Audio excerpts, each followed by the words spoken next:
Shalom Bracha, nous allons étudier le Daf Gimel dans Masechet Kiddushin. Nous reprenons deux lignes à la fin du Daf Kiddushin. Avant cela, nous rappelons rapidement ce qu'on avait vu dans le Daf Bet. On avait vu que la Mishnah nous enseignait trois moyens d'épouser une femme. La Mishnah appelait ça un kinyan, une acquisition. Ici, on parle de Kiddushin, Kesef, Shtar ou Bia, soit une somme d'argent, soit Shtar, un document, soit Bia, une relation conjugale.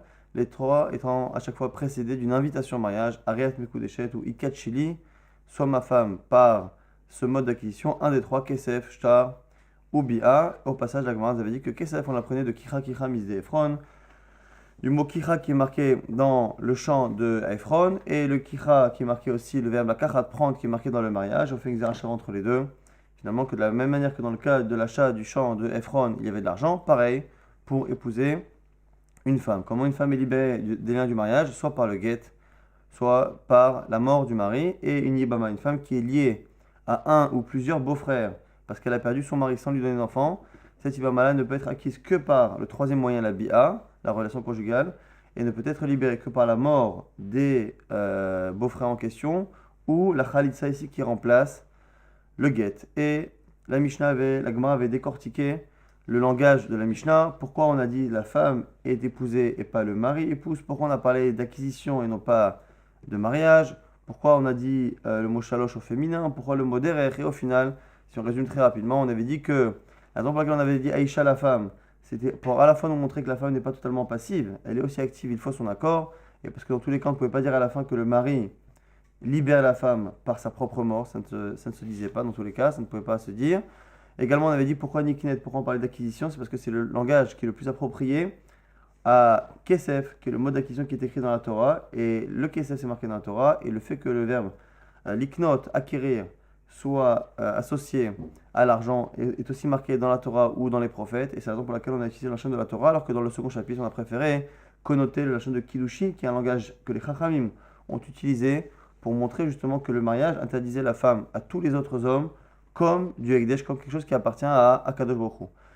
On avait dit également pourquoi Shalosh, pourquoi le chiffre Shalosh est au féminin, parce qu'il s'accorde avec le mot Derer, qui même le mot Derer n'a pas de genre prédéfini, il prend le genre du sujet qu'il définit justement.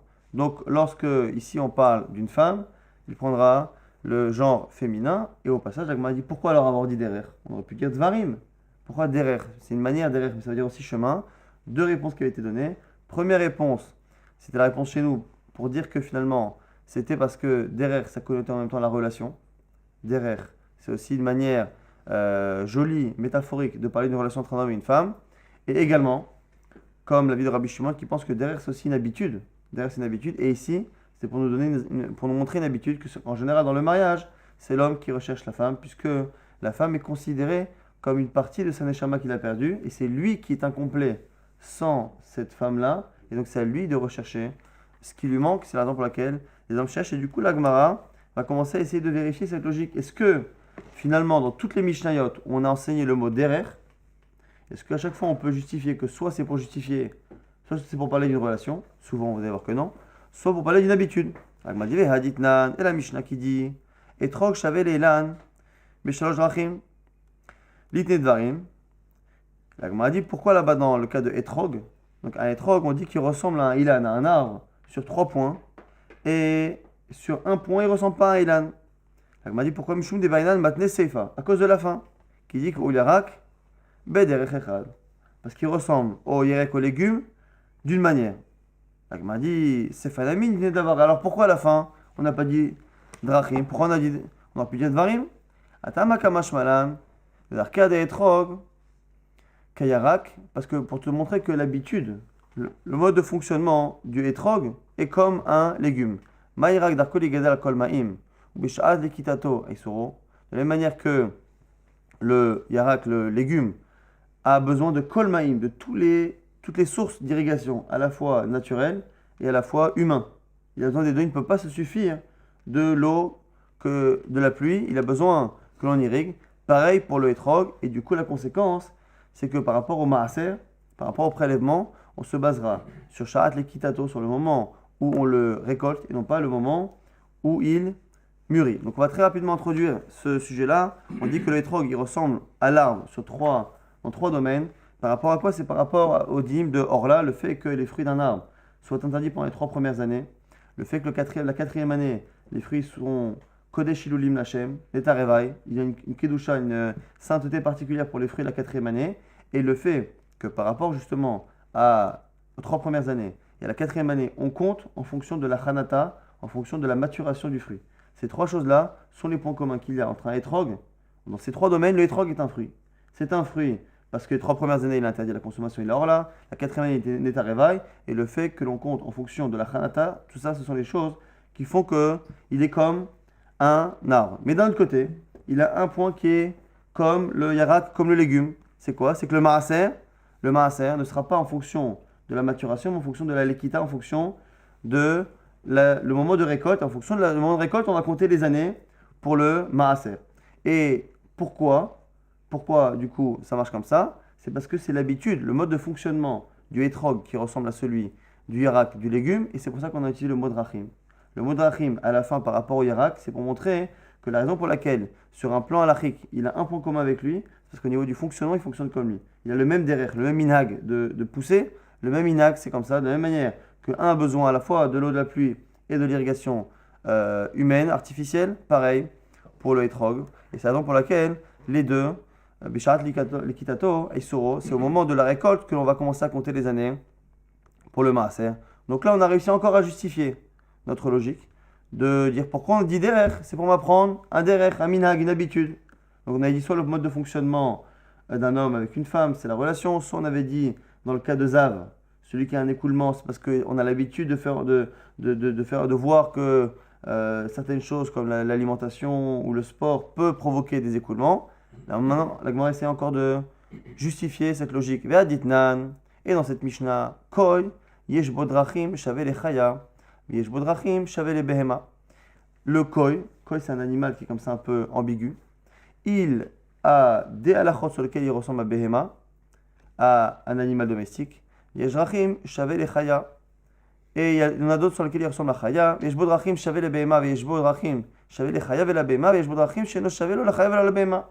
Il y a des points sur lesquels il ressemble à l'un, d'autres sur lesquels il ressemble à l'autre, des points sur lesquels il ressemble aux deux, et des points sur lesquels il ressemble à aucun d'eux. On ne va pas rentrer dans les détails, mais globalement, ici on parle d'interdit de chelev, les graisses interdites, la mitzvah de kisui adam, lorsque l'on tue l'animal, est-ce que l'on doit recouvrir le sang ou pas? On va avoir une nafkamina entre chaya et bema, et on va aussi également avoir l'interdit de mélanger, de kilaïm, de la même manière qu'on n'a pas le droit de mélanger certaines espèces de végétaux, on n'a pas le droit non plus de mélanger BMA et Chaya. Et ici, on nous dit que le koi, cet animal qui a un statut un peu comme ça ambigu, sur certains points, il est comme Chaya, sur certains points, il est comme BMA, sur certains points, il est comme les deux, c'est-à-dire qu'il est comme ce qui est en commun entre Chaya et BMA, et des fois, il n'est ni comme l'un, ni comme l'autre. Et la Gemara ici doit justifier maintenant pourquoi on a dit derer. Pourquoi on a dit derer. Et là, la Gemara n'a pas de réponse. Elle m'a dit Vetou. Et en plus, Haditnan, j'ai encore une autre Mishnah. Zochal miladrachim, sheshavu gitinashim, shihore avadim. C'est une Mishnah qu'on a vue dans Masachet Gitin il y a quelques semaines. C'est un des moyens, une des halachot ici, sur lequel le get, le document pour libérer une femme, ressemble à shihore avadim. Là-bas, c'était par rapport à la shichut, par rapport au fait d'envoyer le get. Et du là-bas aussi, on dit que, au lieu de dire c'est une des halachot, on dit c'est un des drachim. Et derrière, encore une fois, selon ce qu'on a dit, ça connote une habitude. Et quelle est l'habitude du get? Est-ce que l'habitude du get, le get fonctionne d'une manière et l'autre d'une manière? Pas du tout. Donc du coup, la Gemara pose la même question, elle dit Dvarim, tu aurais dû enseigner Dvarim, selon notre logique, qui dit que derrière n'est enseigné que pour connoter à la fois le mot davar et à la fois une habitude, un mode de fonctionnement d'une personne ou d'un animal ou d'un végétal, mais ici, finalement, on ne peut pas justifier notre logique dans ces deux Mishnayot, à la fois la Mishnah sur le Koi, à la fois la Mishnah sur les Gitin de Nashim et de Shichure Avadim, on ne peut pas justifier. Donc c'est la raison pour laquelle la Gemara repousse cette logique et dit Et là, Kol echad elika plukta tane drachim, et Kol echad elika plukta tane dvarim. La Gemara dit non, en fait, ça dépend si il y a ce qu'on appelle plukta ici, ce qu'on appelle un chilouk. Est-ce que la chose est entière ou est-ce que la chose est est sujet à des petites différences. On va voir exactement. Ici, à chaque fois, on a dit que ça ressemble à ça en cela, mais ça ne ressemble pas à ça en cela. Le etrog, il ressemble au ilan de trois manières, mais il ne ressemble pas au ilan, il ressemble aux légumes sur une autre manière par rapport au maaser. On a vu également dans notre Mishnah, comme on va voir tout de suite, et c'est pour ça qu'on enchaîne là-dessus, que la femme elle est acquise de trois manières. Mais trois manières, le fait d'avoir dire trois, ça veut dire trois et pas quatre. À chaque fois qu'on dit ça et pas ça, comme ça et pas comme autre chose, il ressemble à lui, mais il ne ressemble pas à l'autre. Mais d'un côté, il ressemble à l'autre, il ne ressemble pas à lui. Dès qu'on a comme ça des distinctions, des chilukim, à ce moment-là, on utilise le mot drachim. Drachim, c'est un chemin, mais à chaque fois qu'on utilise le mot chemin, c'est que ça ressemble en cela et pas en cela. Et c'est la raison pour laquelle dans toutes les Mishnayot que l'on a citées précédemment, je vous laisse vérifier sur chacune, le Koy, la Isha, le Zav. Le Zav, on le vérifie de cette manière, parce qu'il y a 7 manières, mais 7 n'est pas une huitième. Puisqu'à chaque fois, on le verra dans la suite de la Gemara, lorsque l'on a une liste dans la Mishnah, quand on sait très bien compter jusqu'à 3, on sait compter jusqu'à 7, lorsque la Mishnah nous cite une liste et qu'elle prend la peine de nous l'introduire par le nombre, alors qu'on sait très bien compter jusqu'à 3 ou jusqu'à 7, ça veut dire que ne crois pas que je t'ai mis une liste, mais que tu peux toi-même en rajouter d'autres. 7 ou 3, je suis en train de verrouiller le nombre de choses qu'il y a dans la liste. Et donc, à chaque fois qu'on dit 7 choses, 3 choses, c'est pour dire 7 et pas 8, 3 et pas 4. Et donc, on a cette notion de chiluk. Et donc, dans toutes les Mishnayot que l'on a citées, sur le Zav, sur les kiddushin de la femme, sur le etrog, il ressemble à ça, il ne ressemble pas à ça. 3 fois, il ressemble au ilan, une fois, il ressemble au yarak. Le koi, il ressemble à bema, il ne ressemble pas à chaya, des fois chaya, pas bema, des fois aux deux, des fois aucun des deux. Et pareil, pour le get, qui ressemble sur un point, le get de la femme, il ressemble au get du Havel, mais sur d'autres points, il n'y ressemble pas. Tout ça, ce sont des chilukim qui justifient que l'on dise le mot derer. Dès que l'on a quelque chose où la ressemblance est totale, on va dire dava. Et la Gemara, une fois qu'elle a donné cette logique, va le vérifier tout de suite. Des kanami, des katane, seifa. Regarde bien sur la fameuse Mishnah du Etrog, qui dit que ça ressemble à ça sur 3 points. Drachim. Ça ressemble sur Yarak en un point, on dit encore derer. Et à la fin, qu'est-ce qu'on dit? Rabbi Eliezer Omer, Rabbi Eliezer n'est pas d'accord et il pense que Etrog, Shavel, Ilan, Nechol, Dava. Lorsque Rabbi Eliezer pense qu'il n'y a pas de distinction et il pense que finalement le Etrog est un arbre à 100%, un fruit d'un arbre à 100%, lui-même ne prend pas l'expression du Tana précédent et dit que ça ressemble en tout point, et en tout point il ne dit pas Drachim. Il aurait dit Lechol Drachim. Lechol Drachim, lui il pense que ça ressemble à ça, Bishosha Drachim, Bederech Echad, et lui il aurait dû dire Lechol Drachim, et il a dit Lechol Davar. Ça sous-entend, ça montre ce qu'on a dit Shma Mina, que notre logique est la bonne, donc finalement c'est ce qu'on garde. Pourquoi Shalosh? Parce que Shalosh est féminin comme Derer, parce que Derer s'accorde au genre du sujet, et pourquoi finalement Derer? Pourquoi Derer? Plus que dans les autres Mishnah, plus que parce que ça connote la relation, plus que parce que chez nous ça connote aussi le fait que c'est l'habitude de l'homme d'aller chercher une femme. La raison qui est universelle dans toutes les Mishnayot finalement, c'est le fait que dès que l'on a une distinction entre des choses qui ressemblent, qui ne ressemblent pas, on dit Derer, dès que la ressemblance est totale et qu'il y a une liste qui est totale, sans discussion, sans distinction, sans chilukim, à ce moment-là on dira Davar. Comme on l'a dit précédemment, dans une Mishnah, quand on a une liste, Aisha Niknet, on aurait pu dire Aisha Niknet, Bekesef, Beshtar bien. Kesef, Shtar bien, on sait tous compter jusqu'à 3, ça fait 3. Pourquoi on a dit Beshalosh Drachim, de 3 manières? Avec toutes les questions, on aurait économisé quasiment un daf de réflexion. Pourquoi? Donc la Gemara tout de suite est certaine que le chiffre est venu exclure au moins une chose. C'est-à-dire qu'il y a un élément de la liste que j'aurais pu penser ne pas être écrit, mais qui en fait partie, comme si la liste n'était pas exhaustive. Et que ce n'est pas écrit, mais j'aurais pu l'inclure. 3, c'est pour verrouiller. 3 et pas plus. Et pareil pour le Minyana de Reisha, pour la fin, pour le Minyana de Sefa. Donc, Minyana de Reisha, les Maotemai, Minyana de Sefa, les Maotemai. Pareil pour la manière de libérer la femme, Mishneh Drachim. Alors, l'Agma maintenant va développer. Minyana de Reisha, les Maotechupa. Première logique, le Minyan du début. Le fait de dire que la femme est acquise de 3 manières, donc 3 et pas 4. Quel est le quatrième que l'on veut exclure? Les Maotechupa. Pour exclure la Choupa. La Choupa, qui chez nous fait partie de la suite des Kiddushin. Donc nous on fait les Kiddushin, on donne la bague qui correspond à Kesef, comme on a dit hier à la fin du shiur. Donc on donne la bague, on aurait pu donner aussi un document. Et une fois qu'on a donné la bague, on enchaîne sur la choupa. On le fait sous la choupa, mais en fait, finalement, la choupa est l'étape supplémentaire. Donc, la choupa, normalement, c'est les nisuin. Mais certains auraient pu penser ici que la choupa en elle-même fait office de kiddushin. Donc, est-ce que choupa, ça peut être connu ou pas? Et quand on regarde ici Rashi nous dit c'est quoi les maote choupa?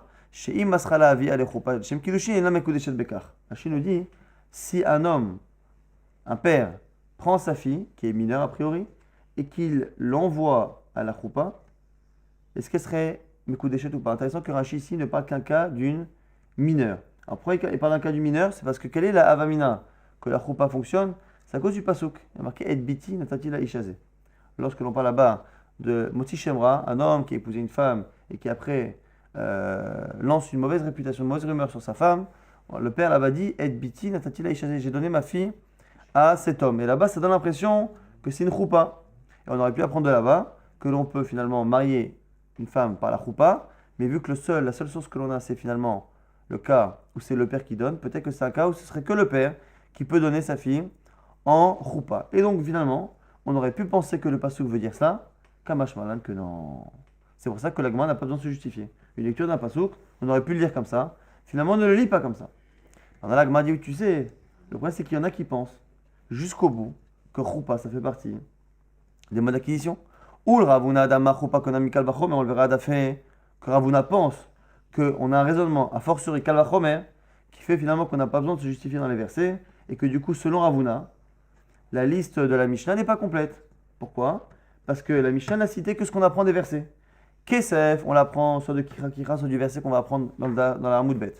On a également le Shtar qu'on va apprendre aussi par des Psukim, et Bia, c'est marqué au Allah. Donc finalement, pour lui, il pense que la Mishnah ne s'est occupée que des modes d'acquisition qui sont marqués dans la Torah. Celui que l'on apprend par raisonnement logique, a fortiori, il n'est pas marqué, mais il est logique et on l'inclut. Donc selon lui, il y a 4 modes d'acquisition. Kesef, Shtar, Bia, plus Choupa. Alors pourquoi avoir dit 3? 3 encore une fois, et pas un quatrième. Mais quel est le quatrième? Un quatrième que j'aurais pu déduire d'une autre manière. C'est lequel? Les Maotema et les Maote Chalipin.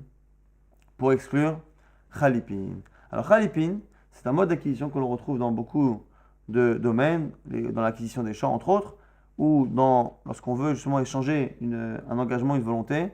Chalipin, c'est le fait de prendre un foulard, marloquette si c'est celui qui acquiert ou de celui qui vend, et le fait que l'autre prenne le foulard de son prochain montre que finalement l'engagement est pris de manière mutuelle, puisqu'il y en a un qui lève le foulard, l'autre qui laisse son foulard être levé par son prochain, et finalement ce geste qui est fait, qui est consenti par les deux, finalement ce geste montre qu'il y a acquisition. Donc très souvent on l'utilise lorsque on veut faire une acquisition de quelque chose et qu'on a besoin de le faire à un moment donné et à un endroit donné. Si on a un terrain qui est à l'autre bout du monde et que l'on veut finaliser l'accord et que c'est pas forcément, on n'a pas forcément l'argent pour le faire avec de l'argent, ou que des fois ça marche pas avec l'argent parce que c'est un terrain. Ici, on prend un foulard et on dit voilà, à partir de telle heure, tel jour, telle heure, le champ t'appartient. Une fois que le foulard a été levé, si le champ est brûlé, détruit par un tremblement de terre, à ce moment-là, on considère déjà qu'il n'est plus dans les mains de celui qui l'a vendu, mais dans les mains de celui qui l'a acquis. Et donc, du coup, maintenant, l'Agma nous dit Khalipin. Alors, pourquoi Khalipin? On aurait pu penser qu'une femme, on s'accorde avec elle, tu veux te marier, tu veux pas te marier, on décide de tout. Et à la fin, comme c'est finalement un kinyan, on la laisse prendre ce foulard, ou c'est lui qui prend le foulard en fonction encore une fois des avis. Et à ce moment-là, on entérine les kiddushin. Ça, kadata chamina, tu aurais pu penser. Oh, ilogmar kira kira mis d'Ephron. Tu aurais pu penser que puisque d'où on a appris que la femme peut être épousée par de l'argent, du champ de Ephron, masade mikanya bechalipin, afishanami mekanya bechalipin, tu aurais pu penser du coup que puisque l'on peut acquérir un champ avec chalipin, on aurait pu aussi acquérir une femme avec chalipin. Finalement, on aurait étendu la Xerashava. C'est-à-dire que la Xerashava kira, le verbe la kachat qui est marqué dans l'acquisition du champ de Ephron, et le verbe la kachat qui est marqué dans le cas des Kiddushin, on aurait étendu, non seulement on apprend la halakha de Kesef, mais on aurait pris la halakha de Chalipin. Kamash malan, la Mishnah, que ça ne marche pas. On a la Gemara dit attends, c'est arbitraire. Tu me dis que ça aurait pu marcher, et le Tana nous a dit que ça marche pas, mais pourquoi? Autant tout à l'heure on a dit que c'était inversé. On a inversé, on aurait pu penser que le verset se lit de cette manière. Le Tana vient nous dire que ça ne se lit pas comme ça. Mais là j'ai un raisonnement, j'ai une Xerashava. La Xerashava elle marche, non? Et on a un principe que normalement, on n'a pas de Xerashava la Chatsaïn. Lorsqu'on a une Xerashava, elle n'est pas partielle, elle est totale. Donc la Gemara pose la question, Vemachenami, moment que tu m'as expliqué tellement bien pourquoi j'aurais pu penser amener Khalipin, je comprends pas pourquoi pas. Pourquoi ça ne marche pas? La Gemara dit, Manami Khalipin, itneu bepachol mishae pruta, parce que Khalipin existe pour moins qu'une valeur d'une pruta, puisque le foulard, très souvent, n'a pas de valeur. Il a moins qu'une valeur d'une pruta. Veisha bepachol mishae pruta, et une femme, lorsqu'on utilise un objet, un mode d'acquisition qui vaut moins qu'une pruta, lo mekania nafsha, elle n'accepte pas d'être mariée. Le mot nafsha est écrit dans Rashi, on verra par la suite qu'il n'est pas écrit dans Tosfot, mais en tout cas, une femme refuse. C'est pas quelque chose qui est respectable pour elle, puisque finalement, le mode d'acquisition du foulard donne l'impression que le foulard qu'elle lève est plus ou moins un foulard ou quelque chose qui est en rapport avec sa valeur personnelle, et du coup, c'est quelque chose qui n'est pas respectable. Et selon Rashi, et on est obligé de le dire aussi selon la Gemara, même si le foulard est un foulard d'une marque très connue qui vaut très cher, plus qu'en général une prouta, ça ne change rien. Pourquoi? Parce qu'à partir du moment où on a utilisé un mode d'acquisition qui, dans certains cas, et souvent est fait avec des foulards qui ont moins que la valeur, c'est tout le kinyan souda, c'est tout le khalipin qui est quelque chose qui n'est pas respectable selon Rashi, en sachant que cette chita de Rashi, cette lecture de la Gemara de Rashi, est une chita qui reçoit des dizaines de questions des Rishonim, des Acharonim.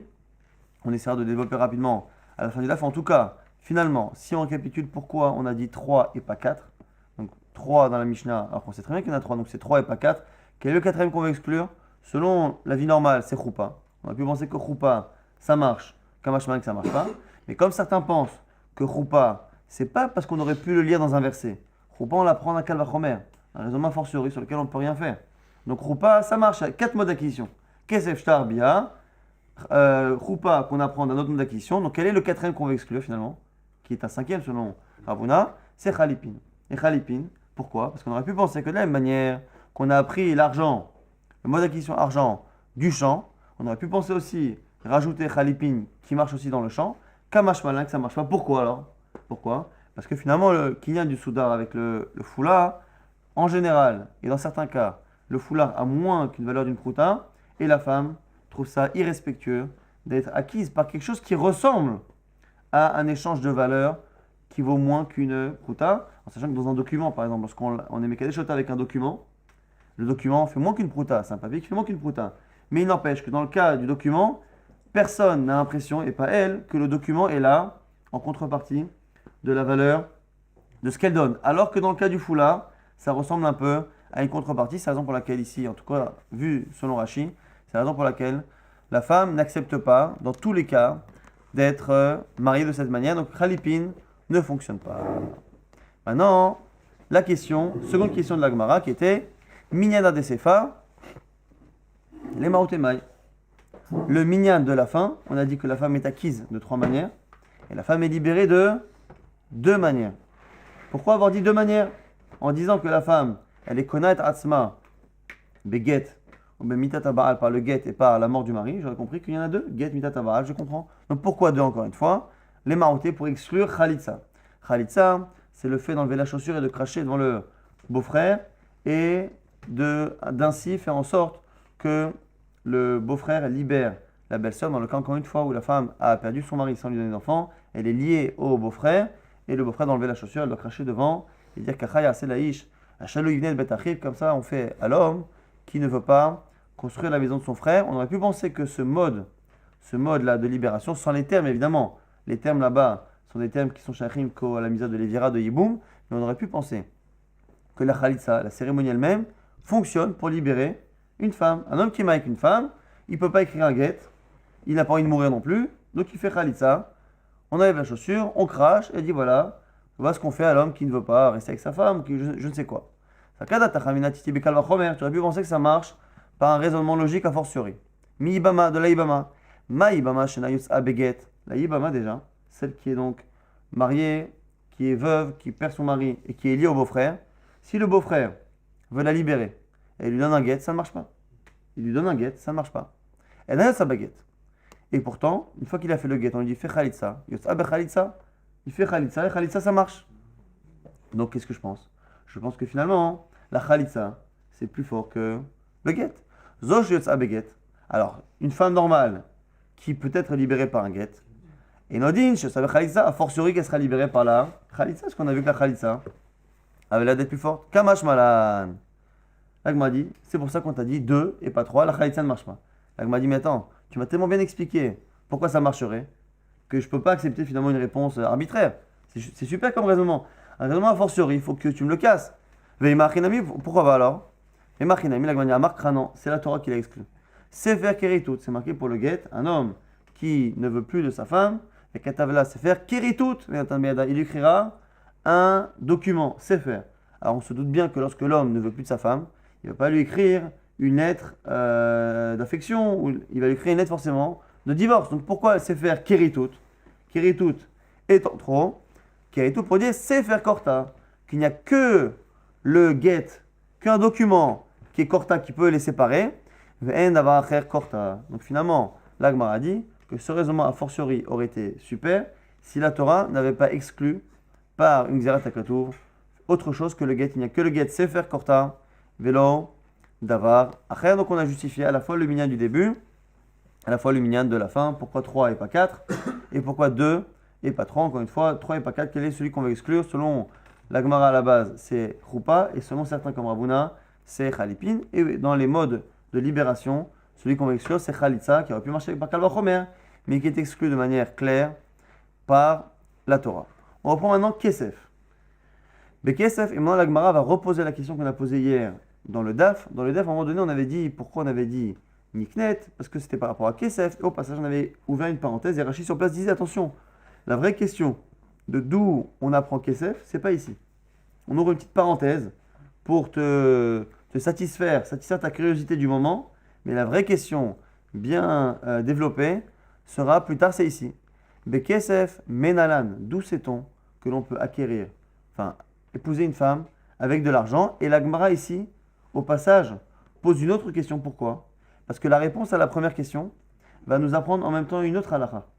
Et comme la réponse à la première question va nous apprendre une deuxième, la Gemara a préféré formuler les deux questions en même temps. Mais Kesef menalan, d'où je sais qu'une femme peut être épousée, acquise par de l'argent, Vetou, et en plus, Haditnan, cette Mishnah qui dit que qu'un père a des droits sur sa fille au sujet de son mariage. Bekesef, que ce soit un mariage avec de l'argent, Beshtar avec un document, ou Bevia, que ce soit fait par une relation conjugale, le père a à chaque fois des droits. Menalan, des Mekania Bekesef, maintenant on repose la question de manière claire, d'où sait-on que la femme est acquise par de l'argent? Vekesef d'avoiru, et d'où sait-on que l'argent revient au père? Puisque ici on voit, quand on dit que le père est Zakai, il a des droits dans les kiddushin de sa fille, entre autres Bekesef, on va laisser le côté Shtar et Bia, s'il a des droits dans les kiddushin de sa fille, ça veut dire que à la fois c'est lui qui décide, donc à la fois la femme est acquise avec de l'argent, et en plus l'argent lui revient. Donc double question, d'où sait-on que la femme est acquise par de l'argent, et que dans le cas où c'est le père qui fait les kiddushin à une fille mineure, l'argent reste dans la possession du père. C'est que le père n'est pas un simple chaliard qui prend l'argent ou un tuteur qui prend l'argent en attendant que la fille grandisse. Ça reste son argent pour toujours. Ça, c'est la question, les deux questions de la Gemara. La Gemara dit Amar Aviuda Amarav, de Amarkra. C'est un pasouk. Veyatsa Hinnam En Kasef. En début de Parashat Mishpatim, on nous parle là-bas de Hama Ivriya, de Bechim Korish et Bitol et Hama.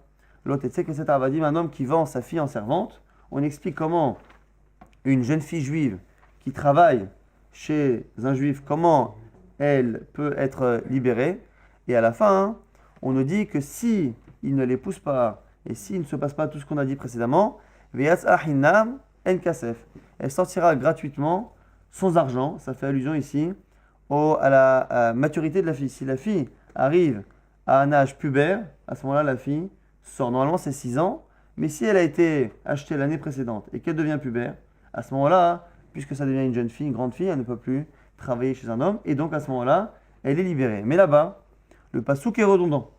Pour nous dire qu'une femme est libérée naturellement, sans qu'il l'ait épousée, sans que les 6 ans soient arrivés, sans qu'elle ait été blessée, ainsi de suite, mais parce qu'elle est pubère, on aurait dû dire Veyas Achinam, elle sortira gratuitement. Chinam en kasef, gratuitement, sans argent. Il est évident ici que la Torah est très répétitive. Elle sortira gratuitement sans argent, sachant que ce sont deux synonymes parfaits. Donc pourquoi en kasef? Pourquoi il n'y a pas d'argent? La Gemara, au nom de Rav ici, pense que c'est venu finalement faire un bond entre le sujet dont on parle et un autre sujet. En kesef la donze, aval yesh kesef la donacher. Il n'y a pas d'argent pour ce maître-là, mais il y a de l'argent pour un autre maître. Man nihu, et c'est qui? Cet autre maître, c'est Av. Donc ici, la Gemara pense que la Torah s'attendait à ce que l'on fasse une comparaison. On a ici un maître qui a finalement une jeune fille qui travaille chez lui. De l'autre côté, on a un père qui a sa fille qui est chez lui. Et lorsque la jeune fille qui travaille est libérée parce qu'elle est pubère, on compare cela à la sortie d'une jeune fille de la maison de son père pour se marier. Et si dans le cas de la servante, on nous a répété 2 fois, tu sais, elle sortira gratuitement et sans argent. Alors prends, on répète pour dire que tu sais, c'est elle qui sortira gratuitement et sans argent. Mais ailleurs, il y en a un autre similaire où quand elle sortira, il y aura de l'argent. Et c'est laquelle? C'est quoi le cas similaire? On a dit, c'est le père qui laisse sortir sa fille de chez lui pour se marier. Et dans ce cas-là, il y aura de l'argent pour qui? Pour le père. Puisque dans le cas de la servante, si on avait dû libérer normalement, quand on veut libérer une servante, on doit racheter les années manquantes. Il a acheté pour 6 ans. Finalement, nous, on veut la libérer au bout d'un an. On doit payer les 5 années que le maître a dépensées. Lorsque normalement on veut libérer une servante, il faut payer. Or, lorsqu'elle est pubère, elle sortira gratuitement sans argent. Par contre, ici, c'est sans argent. Le père qui libère sa fille, par contre, lui, recevra de l'argent. C'est comme ça que Rav répond à la question de la Gemara. Manihu Av. La Gemara dit, attends, je comprends qu'il y a l'argent malédida. La Gemara dit, attends, qui est de l'argent? Je comprends. Il n'y a pas marqué Enlo Kesef. Il n'y a pas dit le maître n'aura pas d'argent. Il y a marqué, elle sortira gratuitement sans argent. Sans argent, qu'est-ce que je dis? Ici, il n'y a pas d'argent, mais ailleurs, il y a de l'argent. Mais ça ne nous dit pas à qui. On ne nous a pas indiqué à qui. Si c'était marqué, ici, le maître ne recevra rien, il ne recevra rien, j'aurais dit, ah, ici, il ne reçoit rien, mais là-bas, il reçoit quelque chose. Mais là, le sujet n'est pas le maître. Elle sortira, elle, gratuitement, sans argent. Donc ici, il n'y a pas d'argent, là-bas, il y aura de l'argent. Donc, il y a malédida. Ma réponse, non. C'est pas logique, même si ici, la réponse de la Gemara et de Rachid, un peu difficile à comprendre. La Gemara trouve ça insensé. Avia Mekabel Kiddushin. Le père reçoit les Kiddushin. C'est le père qui décide si la fille se marie, s'il ne se marie pas, avec qui et quand. Dirtiv et bitin atati laishazé, on l'apprend du verset qu'on a cité tout à l'heure, que Rachid citait par rapport à Choupa. Et bitin atati laishazé, l'homme dit, j'ai donné ma fille à cet homme-là, qui est au début de la paracha de Motsi Shem Rav. Et Hishakla Kaspa, la Gemara s'est dit quoi? Et tu voudrais que le père choisisse qui et quand et comment elle se marie, mais que l'argent revienne à la fille et pas au père. La Gemara, Rachid dit, est-ce que c'est possible que la Torah lui donne ce srout et que finalement il ne garde rien de manière gratuite? Al-Chinam Zikao Katuv, Bikilou Shebito, est-ce que c'est possible que la Torah lui donne ce mérite-là de manière gratuite, comme si la Gemara ne pouvait pas envisager que le père soit un simple shaliach, un simple envoyé d'air. On avait dit au passage dans les masertot précédentes qu'un homme n'a pas la chutzpah, n'a pas l'effronterie de nommer son père shaliach. Est-ce que ici l'idée s'impose là de dire que finalement la Torah ne peut pas envisager, on ne peut pas envisager que la Torah ait nommé le père comme un simple shaliach, comme s'il travaillait lui-même pour sa fille, il prend l'argent à sa place et à la fin il le lui donne. Donc si le père décide, c'est forcément que c'est lui qui remplace la fille, c'est-à-dire que c'est lui qui est propriétaire entre guillemets de la chose et que c'est lui qui décide à 100%, comme si finalement c'était irrespectueux que le père n'ait que la possibilité de prendre et de faire le shaliach à la place de la fille. Donc la Gemara finalement a pour l'instant une réponse, d'où on sait que finalement il y a de l'argent et que l'argent revient au père, de l'argent parce que c'est marqué dans le cas de la servante que quand elle sortira là-bas à cause de la puberté, elle sortira là-bas gratuitement sans argent. Je crois qu'il y a de l'argent ailleurs, chez nous, et puisque c'est le père qui décide, bon, on comprend très bien que c'est lui qui garde, c'est pas respectueux qu'il ne garde pas l'argent. Donc, on m'a dit, alors si c'est ça, tu as raison, mais ta logique ne marche que pour une fille qui est mineure. Des lit layad, les câbles kiddushin, parce que la fille qui est mineure, ne peut pas recevoir des kiddushin. Une fille qui a moins de 12 ans, elle ne peut pas recevoir les kiddushin. Aval na'ara, de it la yad, les kabel kiddushin, tagdish irinafsha, vetishkol kaspa. Mais la na'ara, c'est une fille qui est intermédiaire dans les 6 mois qui sont entre l'enfance et l'âge adulte. Elle est na'ara. Et cette na'ara-là, à cet âge-là, c'est soit le père qui peut prendre les kiddushin, soit c'est la fille, celui qui le fait en premier. Lorsqu'elle est mineure, c'est que le père qui peut la marier. Lorsqu'elle est totalement majeure, il n'y a que elle qui peut choisir de se marier. Lorsqu'elle est nahara, c'est une situation qui est un peu intermédiaire. Et du coup, la Gemara nous dit, quand elle est nahara, comme elle peut elle-même recevoir son argent, normalement le père ne devrait pas avoir de srout. En cet argent, la Gemara propose Amakra bin Orea Beitavia. Un passouk là-bas qui est marqué dans la paracha des Nedarim, c'est marqué à la fin, voici la halachot entre un père et sa fille, entre un homme et une femme, entre un homme et une femme, entre un père et une fille, bin Orea, la fille lorsqu'elle est dans sa jeunesse, Nahara, Beitavia, dans la maison de son père, et là-bas aussi c'est un peu redondant, donc du coup, qu'est-ce qu'on apprend? On coupe la fin du verset du début, et on dit, bin Orea, une femme, en général une fille, lorsqu'elle est mineure, elle est Beitavia, elle est considérée comme la maison de son père, c'est-à-dire que tout ce qu'elle gagne lui appartient. Kol shvar neorim la via, tout ce qu'elle gagne en étant même Nahara, c'est à son père. Ça, c'est la proposition de la Gemara pour justifier que finalement, une fille non seulement mineure, mais même Nahara, lorsqu'elle se marie, son argent revient à son père. La Gemara dit, Vela, Hadamarabuna Amarav, c'est pas possible parce que Rav a posé une question.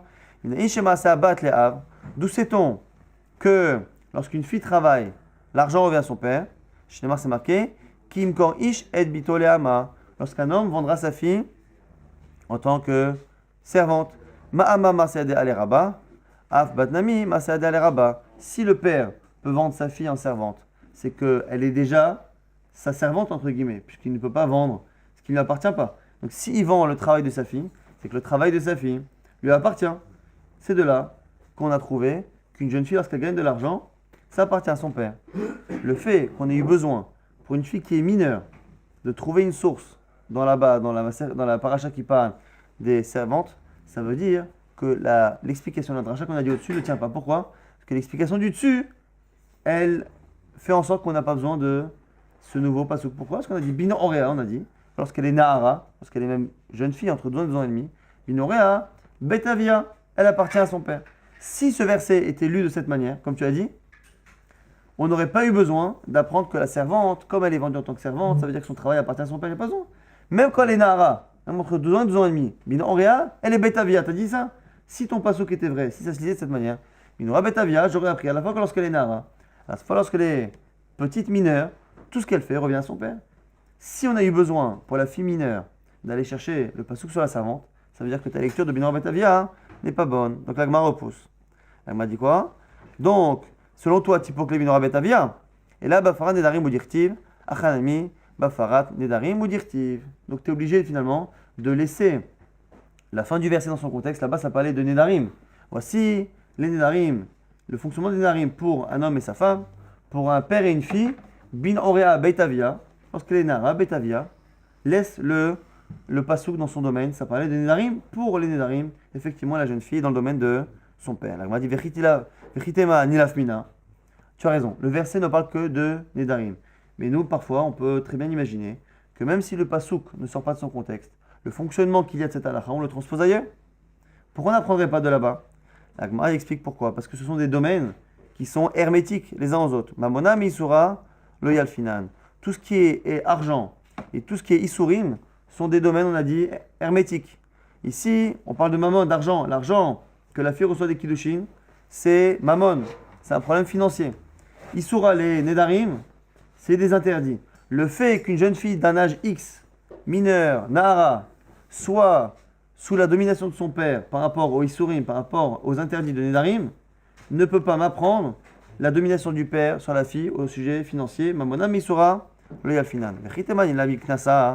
Et si tu apprends du knas, le knas qu'un homme doit payer au père d'une fille lorsqu'il contraint cette fille à avoir une relation, on voit que cet argent qui devrait revenir à la fille revient au père. Si le père prend le knas de sa fille, c'est qu'au niveau financier, on a l'impression que c'est financier là le knas. Au niveau financier, l'argent de la fille revient au père. La Gemara dit pareil. Mon ami knasa lo yalfinan. Ne crois pas. Les knasot, les punitions de la Torah, les sanctions, les amendes de la Torah, c'est pas financier. On ne comprend pas comment ça fonctionne. C'est un domaine à part. Donc même le fonctionnement du knas, ça qu'on peut très bien imaginer que par rapport aux amendes, les amendes qu'un homme doit payer par rapport à une femme, on peut très bien imaginer qu'à un certain âge, ça revient au père. Et par contre, l'argent que cette fille gagne, ou l'argent qu'elle reçoit pour les kiddushin, ne fonctionne pas de cette manière. Ça peut lui revenir à elle.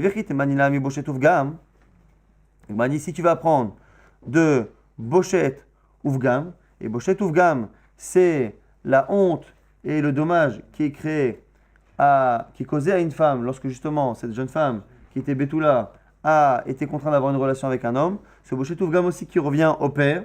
Alors là ici, c'est pas Knas, que le Knas, c'est quand c'est une amende forfaitaire qui ne correspond à aucune réalité. Là ici, Bochet Ouvgam, on analyse la souffrance physique, on analyse la souffrance morale, la honte, et c'est un dommage et intérêt. Ici, c'est dommage et intérêt, comme c'est logique, ça devient quelque chose de financier. La Gemara dit, Shane Bochet Ouvgam, tu ne peux pas déduire de Bochet Ouvgam, des Avoa Shayar Begavayou, parce que le père a un rapport avec cela, parce que finalement cet homme-là aurait pu choisir, ce père, comme il peut choisir de donner sa fille à qui il veut, il aurait pu lui-même choisir de donner sa fille à cet homme en question, ou un homme qui est finalement, comme dit Rashi, pas très beau, ou qui n'est pas un homme que la fille veut, et à ce moment-là, il aurait pu monnayer la honte de sa fille, même si c'est interdit. Mais en tout cas, le fait que finalement, il ait une perte, que sa fille ait été violée par quelqu'un, on comprend pourquoi il a l'argent qui lui revient, alors que quand la fille travaille, ou quand la fille est mariée, ce n'est pas le cas. Donc on va très rapidement résumer ce qu'on a vu dans le DAF.